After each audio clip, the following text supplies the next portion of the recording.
नमस्कार, मैं हरेंद्र। आशा करता हूँ कि आप सभी लोग निरोग और स्वस्थ होंगे। और आज की जो क्राइम स्टोरीज़ है दुनिया में, जैसा कि पहले मैंने कई बार क्राइम स्टोरीज़ का बिगनिंग में बताया कि दुनिया में बहुत सारे क्राइम होते हैं, अलग अलग तरह के क्राइम होते हैं। लेकिन दुनिया में क्राइम जो है अंधविश्वास के कारण भी होता है, और बहुत सारे लोगों के दिलो दिमाग में जो है अंधविश्वास के कारण ऐसी बातें घूमने लगती है कि एक निर्दोष शख्स का जो है कत्ल कर बैठते हैं और अपना जो हाथ वे लोग गुनाह से रंग लेते हैं।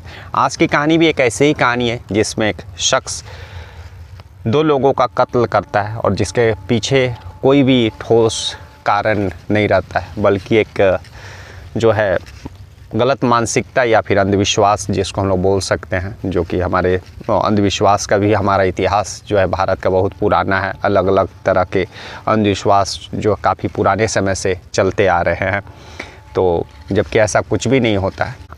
दरअसल आज की कहानी जो है झारखंड में गुमला ज़िला, और उसी गुमला ज़िला में एक रायडी थाना लगता है, और उसी रायडी थाना में एक जमगाई दुरुटोला गाँव आता है। यह कहानी उसी गाँव में रहने वाली दो औरतें जो रिश्ते में माँ बेटी रहती है, और एक उसी के पड़ोस में रहने वाला एक शख्स जिसका नाम रहता है कमलेश प्रधान, वह अंधविश्वास के चक्कर में किस तरह से फंसता और फिर दो लोगों का कत्ल करता है। और दरअसल ये कहानी जो है 30 जनवरी की है।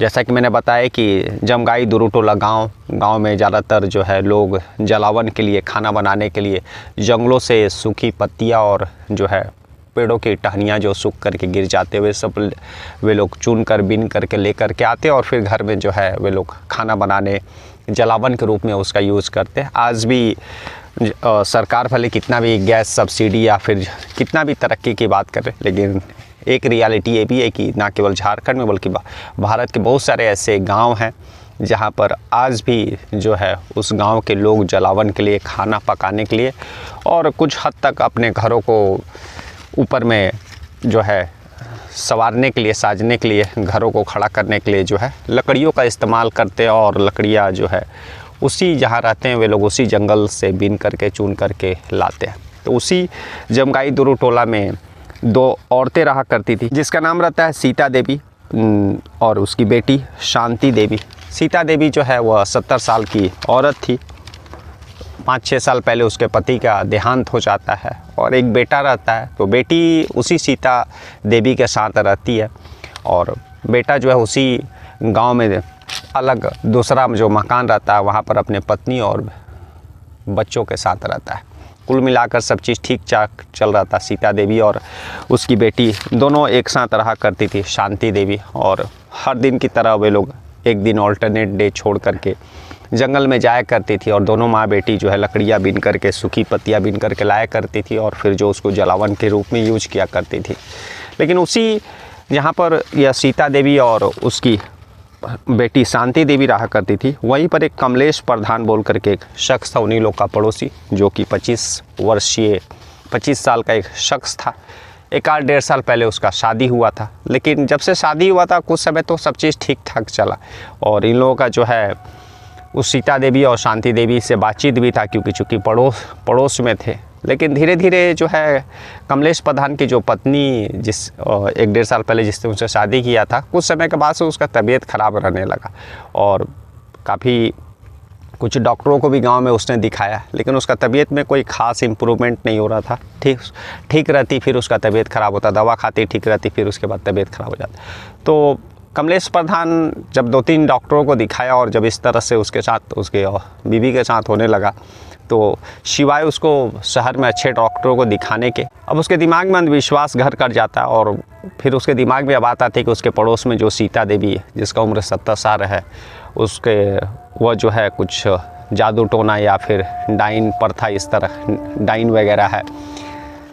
यह सारी बातें जो गांव में पहले भी पूर्वजों से सुना होगा या फिर कहीं पढ़ा होगा, तो जिसके कारण यह सारी बातें जो अंधविश्वास का बात है उसका दिमाग में आता है, और फिर उसके दिमाग में चलता है कि वह सीता देवी जो है डाइन है या फिर इस तरह से कुछ पूजा पाठ करती है, और इसी कारण उसका पति का भी मृत्यु 5-6 साल पहले हो गया। उसने अपने पति को भी मार दिया, और फिर उसका जो है काली नज़र उसके कमलेश प्रधान के पत्नी पर है, वैसा ये सारी चीज़ें बातें जो है सोचने लगता है। और फिर जो है पत्नी की तबीयत जो है बराबर ख़राब रहने के कारण वह थक जाता है और फिर उसको अच्छे डॉक्टर के दिखाने के बारे में सोचना चाहिए, लेकिन वह उस सीता देवी और उसकी बेटी को किसी तरह से कत्ल करने का जो है प्लानिंग रचता है। और इसी के कारण जो है वो बहुत दिन से उस सीता देवी और शांति देवी के पीछे लगे रहता है, लेकिन कहीं से मौका नहीं मिल रहा था, क्योंकि अगर वह घर में जा कर के कत्ल करता तो उसके आस पड़ोस में और भी लोग थे। अगर चिल्लाने की आवाज़ से अगर लोगों को पता चलता तो पता चल जाता, वह कमलेश प्रधान पकड़ में आ जाता। तो वह जो मन बना चुका था कि उसकी जो पत्नी का तबीयत हमेशा ख़राब रह रहा है, कुछ इम्प्रूवमेंट नहीं हो रहा, उसके पीछे कहीं ना कहीं वह सीता देवी और उसकी जो बेटी शांति देवी है उसी का हाथ है। अब तभी 30 जनवरी का दिन आता है, दिन गुरुवार था। हर दिन की तरह सीता देवी और शांति देवी दोनों पास के ही जंगल में लकड़ियाँ चुनने के लिए और सूखी पत्तियाँ बीनने के लिए जाती है। और कमलेश प्रधान जो है उन लोगों के पीछे लगा हुआ था। वह काफ़ी दिनों से जो ऐसा मौका खोज रहा था ताकि वह वारदात को अंजाम दे दे और किसी को पता नहीं चले। वह उन लोगों को उस गुरुवार यानी 30 जनवरी की सुबह लगभग 9-10 बजे वह जंगल जाते हुए देख लेता है। उन लोगों के पीछे पीछे वह भी जाता है, लेकिन उन लोगों को सीता देवी और शांति देवी को इस बात का खबर नहीं रहता। जब वह जंगल पहुंचता है तो कुछ देर जंगल में ही छुपा रहता है और सीता देवी और शांति देवी अपना उसी जंगल में लेकिन अलग अलग रास्ते में सूखी पत्तियाँ और लकड़ियाँ बीनने लगती है, चुनने लगती है। तभी मौका मिलता है। उसके बाद वह सबसे पहले सीता देवी का कत्ल करता है। उसी का सीता देवी के पास जो कुल्हाड़ी रहता है उसी कुल्हाड़ी से सीता देवी पे वार करता है। और जब सीता देवी के ऊपर वार करता है उसका हाथ पकड़ करके, तो सीता देवी जो है चिल्लाने लगती है। उसकी आवाज़ सुनकर थोड़े दूर में दूसरी डायरेक्शन में जो उसकी बेटी शांति देवी रहती है वह तुरंत अपने माँ के पास पहुँचती है। और जैसे ही माँ के पास पहुँचती है तो देखती है कि माँ का कमलेश प्रधान ने कत्ल कर दिया। अब कमलेश प्रधान जो है उसकी बेटी शांति देवी पर काबू पाता और फिर उसका भी उसी कुल्हाड़ी से कत्ल कर देता है। दोनों का कत्ल कर देता है। उस जंगल में उन तीनों के अलावा कोई था नहीं। उसके बाद फिर जो है वह वहाँ उस जंगल से चुपचाप अपना जो घर रहता है उस घर में आ जाता है और लगभग 3 दिनों तक उसी घर में रहता है, घर से बाहर नहीं निकलता है। तो शाम तक हर दिन की भांति सीता देवी और उसकी बेटी शांति देवी घर आ जाया करती थी, जो पत्तियाँ और लकड़ियाँ चुनने के बाद, बीनने के बाद। लेकिन उस शाम जो है गुरुवार के शाम वो आती नहीं है। उसी गांव में जो उसका लड़का रहा करता था उसके लड़के को पता चलता, पड़ोस बताते कि सीता देवी और शांति देवी अभी तक आए नहीं हैं। तो फिर जो है उसका बेटा जो रहता वह सोचता है कि शायद वे लोग जंगल में रह गई होंगे और काफ़ी अंदर चल गई होगी लकड़ियाँ चुनने के लिए और पत्तियाँ बीनने के लिए, तो इसी के कारण हो सकता है। लेकिन कभी ऐसा हुआ नहीं था फिर भी, लेकिन जंगल का बात है तो वो लोग सोचे कि शायद कहीं जंगल में ही रुक गई होगी लेट हो जाने की वजह से, अंधेरा हो जाने की वजह से।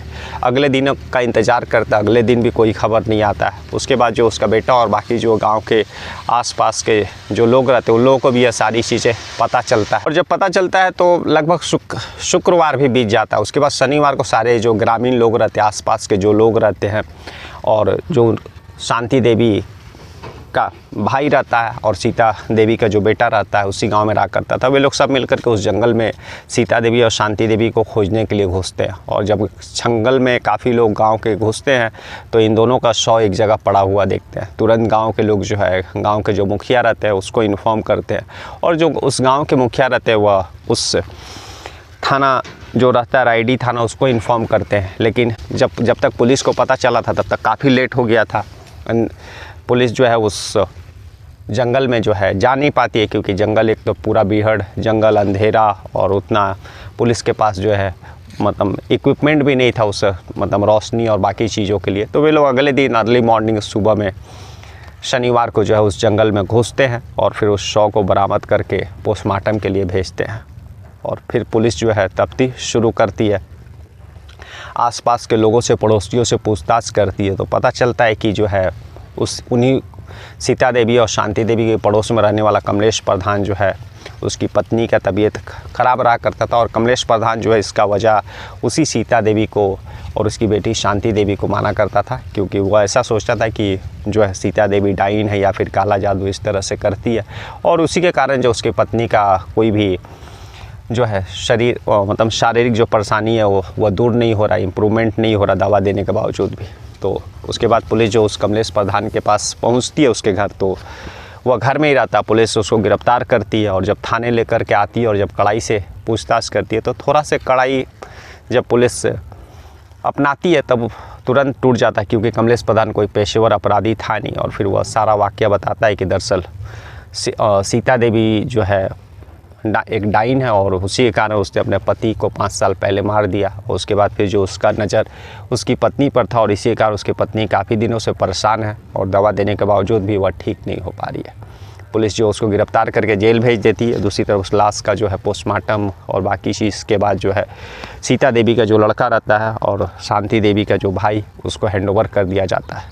तो आज की कहानी एक ऐसी कहानी है जिसमें हम लोग 2025 में एंट्री कर चुके हैं, लेकिन आज भी किस तरह से जो अंधविश्वास, डाइन प्रथा और बाकी चीज़ें जो है किस तरह से आज भी हमारे देश के जो छोटे छोटे गांव हैं वहां पर अभी भी लोगों के मानसिकता पर राज कर रही है। और उसी के कारण है कि समय समय पर इस तरह की अंधविश्वास के कारण लोग जो है क्राइम को अंजाम देते हैं, जबकि उन लोगों को अच्छे डॉक्टर के पास जाना चाहिए था और सही से इलाज कराना चाहिए था। लेकिन अंधविश्वास की जो बातें, जो चीज़ें पहले से हमारे गांव और भारत में चली आई है, आज भी कुछ लोगों के दिलो दिमाग में वह हावी हो जाती है और जब हावी होती है तो जुर्म को जन्म देती है। कल हम लोग फिर ऐसी किसी कहानी के साथ मिलेंगे, तब तक के लिए नमस्कार, जय हिंद, जय भारत।